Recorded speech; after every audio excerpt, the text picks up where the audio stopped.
जगत गुरु की भी लड़ाई चल रही। एक सज्जन ऐसे हैं, वो कहते हैं हम ही एकमात्र जगत गुरु हैं। कहते हैं हम ही एकमात्र जगत गुरु हैं क्योंकि हमने प्रस्थानत्रयी पर भाष्य लिखा। जो प्रस्थानत्रयी पर भाष्य लिखे वो जगत गुरु होता है। तो उन्हीं जगत गुरु से पूछा जाए कि प्रयाग कुंभ के अवसर पर जिसको आपने जगत गुरु बनाया, पट्टाभिषेक किया, क्या उन्होंने प्रस्थानत्रयी पर भाष्य लिखा था? उनका भाष्य आपने देखा? और भाष्य लिखने की जरूरत किसे पड़ती? जो मूल सिद्धांत की स्थापना करता है वो भाष्यकार कहलाता है। भाष्य लिखना ही बहुत बड़ी बात नहीं है। भगवान शंकराचार्य ने ब्रह्म सूत्र पर भाष्य लिखा और अद्वैत सिद्धांत की स्थापना की। आज तक इतने वर्ष हो गए, कई शताब्दियां बीत गईं। भगवान शंकराचार्य की उस पवित्र परंपरा में एक से एक बड़े बड़े विद्वान हुए जिनके अंदर भाष्य रचने की क्षमता थी, लेकिन किसी ने भाष्य नहीं लिखा। क्यों? बोले भगवान शंकराचार्य ने जो सिद्धांत हमको दिया है हम उसी का अनुसरण करेंगे, वह सिद्धांत हम स्वीकार करते हैं। उसी प्रकार भगवान श्री रामानुजाचार्य ने भाष्य लिखा। 1000 वर्ष बीत गए।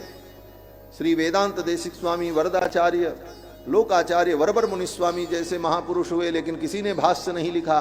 क्यों? बोले हमारे आचार्य ने जो लिखा है हम उसी को स्वीकार करते हैं, उसी का अनुकरण करते हैं। तो फिर आपको भाष्य लिखने की जरूरत क्यों पड़ी? इसका मतलब कि आपने अपने आचार्य भगवान रामानंदाचार्य के भाष्य को स्वीकार नहीं किया, इसलिए आपको भाष्य लिखने की। और जब उनके भाष्य को आपने स्वीकार नहीं किया, जो जिस आचार्य के भाष्य को स्वीकार करके उस परंपरा का निर्वाह करता है वही उस संप्रदाय में आचार्य के रूप में माना जाता है। तो जब आचार्य रामानंद के भाष्य को आपने स्वीकार नहीं किया और आपने अलग से अपना भाष्य बनाया, तो फिर आप अपने को जगत गुरु रामानंदाचार्य कैसे कह सकते हैं? बहुत सारी बातें हैं, ये विषयांतर होना ठीक नहीं है, लेकिन अब क्या करें, बुद्धि में कोई बात आ जाती है तो कहना ही पड़ता है। पहली बात तो विकलांग व्यक्ति को आचार्य पद पर बैठने का अधिकार ही नहीं होता, वो आचार्य हो ही नहीं सकता। उठा करके शास्त्र पढ़ ले।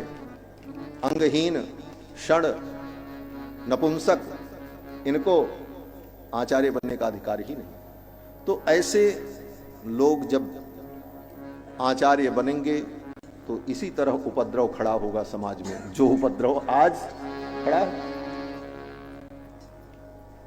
और जब विद्या का अभिमान हो जाता है तो वह विद्या केवल दूसरों का अपमान करने के लिए होती है। वस्तुतः विद्या लोगों के अज्ञान को दूर करने के लिए होना चाहिए। विद्या विवाद के लिए नहीं।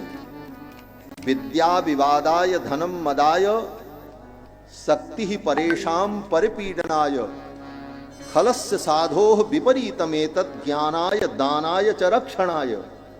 शास्त्र कहता है विद्या किस लिए होती है? विवाद के लिए।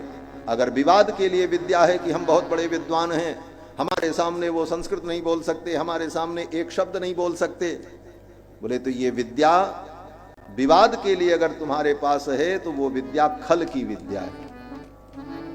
विद्या विवादाय धनम मदाय। भगवान ने आपको धन दिया है, लेकिन धन का घमंड हो जाए कि हम बहुत बड़े धनपति हैं, और दीनहीन गरीबों का तुम अपमान करते चलो अपने धन के अहंकार में, तो वो मद के लिए तुम्हारा जो धन है। विद्या विवादाय धनम मदाय शक्ति ही परेशान परिपीडनाय। और भगवान ने तुमको शक्ति दी है, तो शक्ति का मतलब ये नहीं है कि तुम दूसरे को मारते चलो, कूचते चलो, पीटते चलो, जिसको चाहो उसको ढकेलते चलो। बोले तब? बोले ये 3 लक्षण दुष्टों के। विद्या मिल जाए तो विवाद करे, धन मिल जाए तो अभिमान से मत्त होकर के ढूंढे घूमे, और शरीर में शक्ति हो तो दूसरे को दुख दे। विद्या विवादाय धनम मदाय शक्ति ही परेशान परिपीडनाय खलस्य। ये खल का लक्षण है, दुष्ट का लक्षण है, साधु का लक्षण। खलस्य साधो। और साधु का लक्षण क्या है? बोले ज्ञानाय दानाय च रक्षणाय। अगर विद्या दी है भगवान ने तो उस विद्या से तुम लोगों को ज्ञान दो, ज्ञानाय। दानाय, अगर धन दिया है भगवान ने तो धन का घमंड मत करो, धन का दान करो। ज्ञानाय दानाय चरक्षणाय, अगर शक्ति भगवान ने दी है तो भगवान की दी शक्ति के द्वारा आप दीनहीनों की रक्षा करो, जो दुखी हैं उनके दुख को दूर करो। ये साधु का लक्षण है। तो ऐसे अहंकार में मस्त, हमसे बड़ा कोई नहीं, कौन्योस्य सदृशो मया, मेरे समान कौन है। और जब कहीं किसी की बात भी आएगी तो क्या होगा, बोले वो मेरे पुत्र के समान है, वो मेरे बेटे के समान है, वो मेरे भाई के समान है, वो मेरे मित्र हैं। आज तक कोई तुम्हारे गुरु के समान इस धरती पर पैदा नहीं हुआ। ये अहंकार है, अहंकार का ज्वलंत उदाहरण है। धर्म सम्राट करपात्री जी जैसे व्यक्ति को भी कहा कि वो हमारे मित्र। धर्म सम्राट स्वामी करपात्री जी का जब शरीर पूर्ण हुआ था, आज लगभग 44-45 वर्ष पहले, और तब वो 80-85 वर्ष की अवस्था में धर्म सम्राट जी ने शरीर त्यागा। तब आपकी अवस्था तो 25-35 साल की रही होगी, तो 85 साल व्यक्ति से तुम्हारी मित्रता थी। फर्जी बात, झूठ का बवंडर, वो हमारे मित्र थे, वो हमारे मित्र थे, वो हमारे मित्र थे। 1.5 लाख पेज मुझे याद है, 1.5 लाख पेज याद है। तो ये कहने की जरूरत नहीं है, ये दिखाने की जरूरत है करके। कोई परीक्षा ले तुम्हारी तब पता चले। तो ये सब अभिमान उचित नहीं। किसी साधु संत की आलोचना भी उचित नहीं। उनको संस्कृत नहीं आती, मेरे सामने एक शब्द संस्कृत का बोल दें, अरे भाई, संस्कृत में ही अगर सब कुछ बोलने का गौरव हो तो फिर तो बौद्धों के जितने ग्रंथ हैं वो बहुत सारे ग्रंथ संस्कृत में लिखे। हमारे श्री बरबर मुनि स्वामी जी महाराज कहते हैं कि संस्कृत के ग्रंथ में ही अगर संपूर्ण गौरव है तो फिर तो बौद्धों के ग्रंथ भी बहुत सारे संस्कृत में हैं, तो क्या उनको हम प्रमाण मान लें? और हमारे पूर्वाचार्यों के ग्रंथ लोक भाषा में, तो लोक भाषा में भी गाए गए उनके शब्द वेद तुल्य माने जाते हैं। आज भी द्राविणामनाय का हम लोग अनुसंधान करते हैं। गोस्वामी तुलसीदास जी ने लोक भाषा में विनय पत्रिका में और कवितावली गीतावली में भगवान के गुण को गाया, और वेद के समान हम उसका आदर करते हैं और उसका सम्मान करते हैं, नहीं करते? इसलिए, और ये सब क्यों है? यहां तक कि लिखा, ये कहने के लिए मुझे आज बोलना इसलिए पड़ा कि मुझे बड़ी वेदना हुई।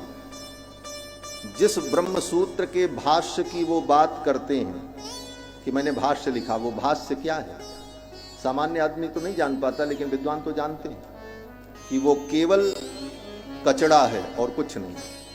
उस भाष्य में उन्होंने लिखा है कि शंकराचार्य, रामानुजाचार्य, वल्लभाचार्य अंधे थे। पेज मैं बताऊंगा, 149 पेज पर पढ़ लें आप जाकर के भाषण। शंकराचार्य अंधे थे, रामानुजाचार्य अंधे थे, वल्लभाचार्य अंधे थे।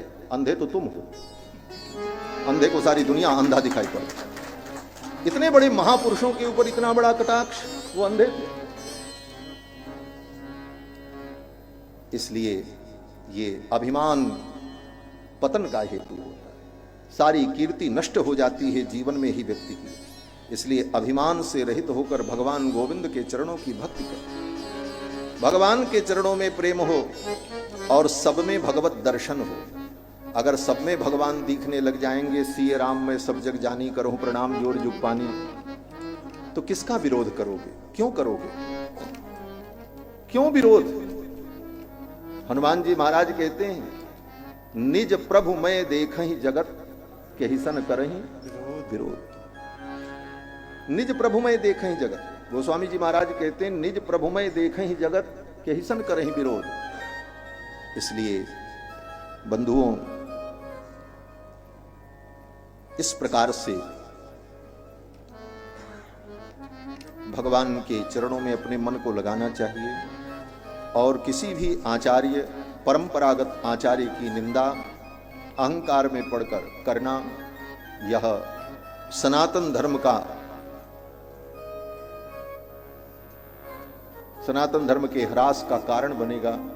और आज के इस युग में जब चारों तरफ से सनातन धर्म के ऊपर आक्रमण हो रहा है, बड़े बड़े विधर्मी, बड़ी बड़ी संस्थाएं विदेशों से धन ला करके भारतवर्ष में अपने अपने मत और पंथ के प्रचार के लिए प्रयत्नशील हैं और चारों तरफ से सनातन धर्म के ऊपर आक्रमण हो रहा है। ऐसी परिस्थिति में सभी सनातन धर्मावलंबी आचार्यों को अपने व्यक्तिगत ईर्ष्या द्वेष से ऊपर उठकर सामूहिक रूप से मिलकर के सनातन धर्म की रक्षा का प्रयत्न करना, जिससे समाज में एक संदेश, अच्छा संदेश जाए, जिससे समाज का कल्याण हो, राष्ट्र का कल्याण हो। कहते हैं कि एकमात्र हम ही जगत गुरु। अब जगत गुरु शब्द का दो अर्थ होता है। थोड़ी बात और भी कह दें, जो कह रहे हैं तो काहे को छोड़ना, पूरी बात कह। जगत गुरु शब्द का दो अर्थ होता है। जो जगत में पूज्य हो, जगत में वंदनीय हो, उसको कहते हैं जगत गुरु, और जो जगत का स्वामी हो उसको भी कहते हैं जगत गुरु। तो भगवान के लिए जो जगत गुरु शब्द का प्रयोग होता है वह दोनों अर्थ में होता है। भगवान जगत पूज्य हैं और जगत के स्वामी। कृष्णम वंदे जगत गुरु, जगत गुरुम च शाश्वतम तुरीयमेव केवलम। लेकिन भगवान के अतिरिक्त अगर कोई जगत गुरु है तो वह जगत में पूज्य है, वंदनीय है, इस दृष्टि से वो जगत गुरु है। और जो दूसरा अर्थ है जगत के स्वामी के रूप में, बोले वो अर्थ अगर मानो तो फिर वो माया के कारण है। वो माया के कारण अपने को जगत का स्वामी मान रहा है। ब्रह्मा जी ने आगे कहा है भागवत में, यन मायया दुर्जयया माम ब्रुवंति जगत गुरुम। ब्रह्मा जी अपने पुत्र नारद से कहते हैं, नारद जो भगवान की माया से मोहित हैं वो मुझको ही जगत गुरु मान लेते हैं कि सारे जगत का स्वामी मैं हूं। तो भगवान की माया से मोहित प्राणी किसी को जगत गुरु मान ले, लेकिन वहां जो जगत गुरुत्व है वो जगत कारणत्व के रूप में, जगत के नियामकत्व के रूप में अनुभव किया जाता है। और जगत पूज्य की जहां बात आती है तो जगत में कोई भी श्रेष्ठ है, संत है, महापुरुष है, वंदनीय है तो वो जगत गुरु है। जगत में उसकी पूज्यता विद्यमान है, जगत में उसकी प्रतिष्ठा है। और ब्राह्मण तो ब्राह्मणो जायमानो ही पृथिव्याम अधिजायते। ब्राह्मण तो बिना जगत गुरु बनाए ही जगत गुरु है, वो तो सारे जगत का गुरु। जगत गुरु किसी को बनाया थोड़ी जाता। मनु जी महाराज मनुस्मृति में कहते हैं कि एतद् देश प्रसूतस्य सकाशाद अग्रजन्मनः स्वम स्वम चरित्रम शिक्षेरन पृथिव्याम सर्वमानवा। पृथ्वी के सभी मानव, भारतवर्ष में उत्पन्न होने वाले, आर्यावर्त में उत्पन्न होने वाले जो अग्रजन्मा हैं, उन अग्रजन्मा ब्राह्मणों के द्वारा विश्व के सभी प्राणी, सभी मनुष्य अपने अपने धर्म का ज्ञान प्राप्त करें, शिक्षा प्राप्त करें। ये मनु जी ने कहा, स्वम स्वम चरित्रम शिक्षेरन पृथिव्याम सर्वमानवाः। पृथ्वी के सभी मानव अपने अपने धर्म की शिक्षा प्राप्त करें। तो जो सबको शिक्षा दे वही तो जगत गुरु है। और ये जगत गुरुत्व ब्राह्मण में जन्मजात प्रतिष्ठित है, अगर उसके अंदर योग्यता है, तपस्या है और ज्ञान है। इसके लिए अलग से कोई उपाधि और किसी प्रमाण पत्र की आवश्यकता ही नहीं होती।